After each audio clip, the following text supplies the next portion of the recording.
I want to turn your attention to another former, at this point, football star who you got to know pretty well in Philadelphia, Vai Sikahema, return specialist who had this celebrity boxing match with Jose Canseco last night in Atlantic City, knocks him out in the first round. Your thoughts? Well, no, I'm not surprised. I mean, the fact is, Jose Canseco's a baseball player, and he's a rat. But Vai Sikahema is a man. He can fight. You understand? He's not a punk. He knows what he's doing with those fists of his. And no baseball player is just going to step into the ring just because you're selling a book about steroids and beat him. I knew Vai Sikahema was going to knock him out. I'm not surprised at all. Welcome to the 2010 Vai Sikahema Touchdown Celebration Fantasy Football League Season Preview. The draft returns to Fort McCollum in Silver Lake, California for the third consecutive year. This year, St. Louis's Jeff Chapman will join Washington's Eric Grau as the guests of honor. Texas barbecue will be served and devoured. Moving right along and beginning with the newly minted Wooderson Conference. While some teams will spend the 2010 season rebuilding, the Iron Zion Lions will simply reload. Ray Rice, pride and joy of Sam's hometown, New Rochelle, leads the impressive Lions, who return a three-headed running back monster made up of Rice, Michael Turner, and Ronnie Brown. You have to wonder where Sam will draft Jerome Harrison, who scored an unbelievable 48 points, wasting away on Sam's Super Bowl bench. Are the Lions due for a trip to Zion? Or is it the all-too-familiar route to Babylon by bus? Travis Henry selected #1 overall, ahead of Adrian Peterson? I object, Your Honor. How do you say head-scratching draft pick in legalese? Still reeling from that 2007 decision, Team Zizou will try to refocus and make it back to the playoffs after narrowly missing out last season. You can tell law school has changed Counsel Figard after seasons with nary a peep. His message board posts now read like the dissenting opinion in Brown versus Board of Education. Let's hope Ted's not too busy in his role as commissioner of the Austin-based IR Texas Fantasy Football League in order to keep his team out of the cellar. No stranger to controversy, whether it be lineup omissions or last year's Favre-gate, Chapman and Bones Jackson will make their first journey to the fantasy football mecca this year, endearing him even to his most vocal critics. The catalyst for a new league-wide policy, he is to the 3 strikes lineup submission rule what Roy Williams is to the horse collar penalty. You know the season has begun when Chapman delivers his patented trash talk line, "Gentlemen, prepare to sniff the asshole of defeat." It's been a hard fall from grace since that magical 2007 regular season.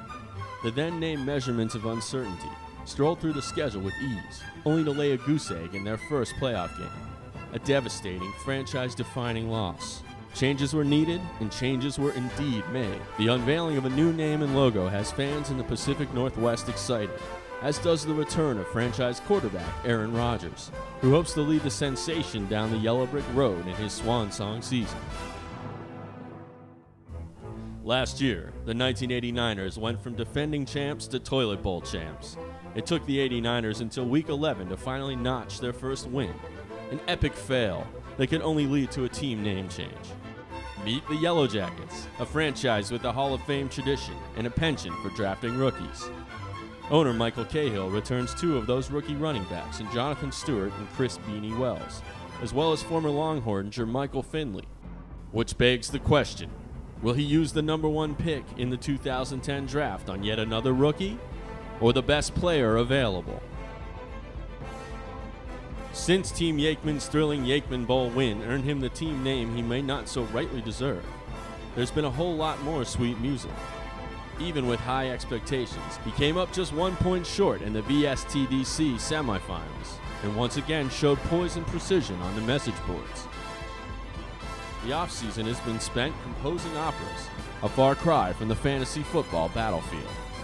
With its dangerous Schaub to Johnson tandem, Team Yakeman looks to transition from a quest for a Tony to a first VSTDC championship. But can he go from the libretto of opera to the Siciliano of fantasy football in just a fortnight? Or are we entering into another Baroque era? A Yakeman Bowl rematch in Week 1 should shed some light on the answer. And now, say aloha to the Spicoli Conference.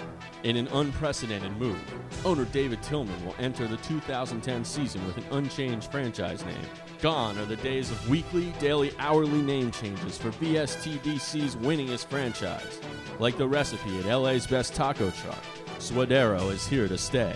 Also sticking around is Jamal Charles, arguably the most envy-inducing player in the league, given his Longhorn lineage and big play ability.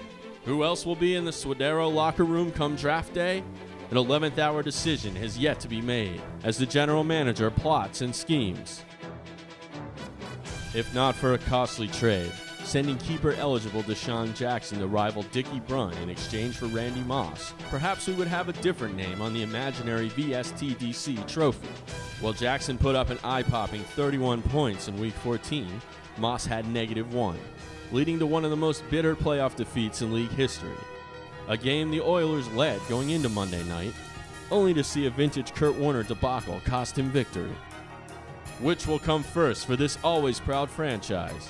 The guarantee of victory against a conference foe, or rebranding its moniker, undoubtedly, for that of yet another Houston area sports team? I hear the comments are available. Will Adam finish in the cash, or simply be left in the cold? There are a few certainties in life: death, taxes, and Kevin Walter on the Thrill House roster. Aside from the rock-solid Frank Gore, manager Nick Schum enters the season with more questions than answers. Can Miles Austin keep up his gaudy stacks? Will Joe Flacco blossom into a top-tier quarterback? Will Nick carry both Neil Rackers and Chris Brown on his roster? How many rookie wide receivers will he draft? One thing's for sure: Thrill House is a franchise unafraid to pull the trigger on a trade, and no one's position with the team is safe. He remains the owner most likely to put together a blockbuster deal on draft day. We can only hope that deal involves Darius Hayward-Bay. With free agent Gab Garber bound for Morocco, will brother John Garber pick up the slack? The brothers Garber's silent partner spent last season lurking in the shadows, and it certainly didn't help Los Hermanos no llegaron los playoffs. Meanwhile, little brother's taking his talents to North Africa after the Decision 2.0. Even Dan Gilbert would probably agree with this one. Well, all may be silent on the home front. With keepers Sean Green, Roddy White, and no Sean Moreno, they might not need to do any talking at all. Fatherhood has been good to Dickie Brunn. Baby Lou is the kind of baby even Merrill Hodge could love. But his newfound softball career with Street Meat has been arguably better, as he's recaptured Old Glory. Go! Go, Paul! Go! Go!